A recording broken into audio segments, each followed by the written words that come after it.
আমরা যারা ধানের চাষ করি আমাদের সবার লক্ষ্য একটাই, প্রতিটা শীষে যেন ভরপুর দানা থাকে এবং একটি ধানও যেন চিটে না হয়। কিন্তু জানেন কি, ধানের ফলন 90% নির্ধারিত হয় থোর আসার 20 থেকে 25 দিনের মধ্যে। অর্থাৎ আপনার যখন জমিতে থোর আসবে তখন যদি আপনি ঠিকভাবে পরিচর্যা করেন তবে কিন্তু আপনার জমির যে ধানগুলো সেগুলো কিন্তু খুব বেশি একটা চিটে হবে না। এবং বৈজ্ঞানিক এবং ব্যবহারিক কিছু তথ্য আপনাদেরকে আমি দিচ্ছি, যার ফলে আপনার বিঘে প্রতি 2 থেকে 3 মণ ধান বেড়ে যাবে। ধান চিটে হওয়ার কারণ এবং কখন কোন ওষুধ স্প্রে করবেন এই বিষয়ে জানানোর জন্য আজকের এই ভিডিও। নমস্কার, আমি শঙ্কর আছি আপনাদের সাথে। আপনারা দেখছেন কৃষি দর্পণ চ্যানেল। কৃষি দর্পণ চ্যানেলে আপনাদের সকলকে স্বাগত। প্রথমে চিনতে হবে আপনার ধান এখন কোন অবস্থায় রয়েছে। যখন ধানের নিচের কাণ্ডটি গোল হয়ে ফুলে ওঠে একে আমরা বলি থোর বা গা বাসা। এই সময় কাণ্ডটি চিরলে ভিতরে ঠিক এমন একটি অতি ক্ষুদ্র সাদা শীষ দেখা যায়। এই সময়টি হলো গাছের সব থেকে বেশি পুষ্টির সময়। এই সময় যদি গাছ দুর্বল থাকে তবে শীষ ছোট হবে এবং দানার সংখ্যা কমে যাবে। এই পর্যায়ে ধানের সব থেকে বড় শত্রু হলো জলের অভাব। ধান গাছের এই সময়টিকে বলা হয় ক্রিটিক্যাল স্টেজ। কেন জল দরকার? এই সময় গাছের ভিতরে রস সঞ্চালন বেশি হয়। যদি এই সময় মাটি শুকিয়ে যায় তবে ভেতরে থাকা শীষটি পুষ্টি পায় না। জমিতে সব সময় 1.5 থেকে 2 ইঞ্চি জল এই সময় ধরে রাখা উচিত। অন্তত দুধ আসা পর্যন্ত জমি যেন কোনোভাবেই না শুকায়। আমার ভিডিও যদি আপনাদের ভালো লাগে এবং মনে হয় আপনাদের কাজের, তবে আমার চ্যানেলটি লাইক এবং সাবস্ক্রাইব করে রাখতে পারেন। অনেকেই এই সময় ভুলবশত অনেক বেশি পরিমাণে ইউরিয়া ছিটিয়ে দেন, কিন্তু এই সময় গাছের যেটা দরকার সেটা হলো পটাশ এবং বোরন। পটাশ ধানকে ওজনে ভারী করে এবং রোগের হাত থেকে বাঁচায়। বিঘায় 5 থেকে 7 কেজি আপনি পটাশ এই সময় ব্যবহার করতে পারেন, অথবা বাজার চলতি বিভিন্ন রকম পটাশ পাওয়া যায় যেগুলো স্প্রে করা যায়। সেক্ষেত্রে উল্লেখযোগ্য নামগুলি হলো এফএমসি কোম্পানির লেজেন্ড এবং ট্রপিক্যাল কোম্পানির K20।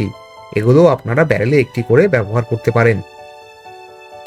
এরপরে আমি বলবো বোরন স্প্রের কথা। বোরন স্প্রে করলে আপনার জমির যে ধানের পরাগায়ন বা দানা বাঁধার কারিগর, বোরনের অভাব থাকলে ধান বাইরে থেকে ভালো দেখালো ভেতরে চাল হবে না, অর্থাৎ চিটে বেশি হয়। এর জন্য বোরন আপনারা স্প্রে করতে পারেন 2 গ্রাম 1 লিটার জলে, অর্থাৎ 15 লিটার জলে 30 গ্রাম আপনারা সলবর বোরন বিকেলে পুরো জমিতে ভিজিয়ে স্প্রে করতে পারেন।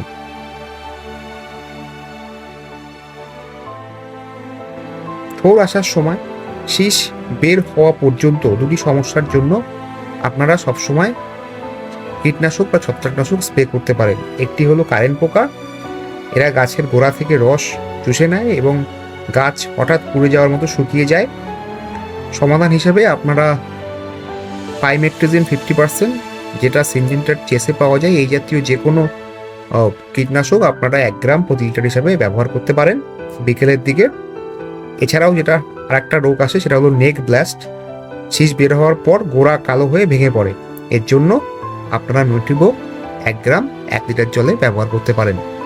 এর পাশাপাশি আপনারা 1 ml 1 লিটার জলে অ্যামিস্টার টপও ব্যবহার করতে পারেন। সব থেকে বড় সতর্কতা হিসেবে যেটি আপনাদের ধারণা রাখা উচিত সেটি হলো, যখন ধানের শীষ থেকে সাদা ফুল বের হয় তখন সকাল 10টা থেকে দুপুর 1টা পর্যন্ত জমিতে কোনো বিষ বা সার স্প্রে করবেন না। এমনকি জমিতে হাঁটাহাঁটিও কম করবেন। এই সময় ধানের পরাগায়ন চলে, যেহেতু এই সময় স্প্রে করলে ধানের মুখ বন্ধ হয়ে যায় এবং ধান চিটা হয়ে যায়। যা করবেন একদম ভোরে নয়তো বিকেলের পর।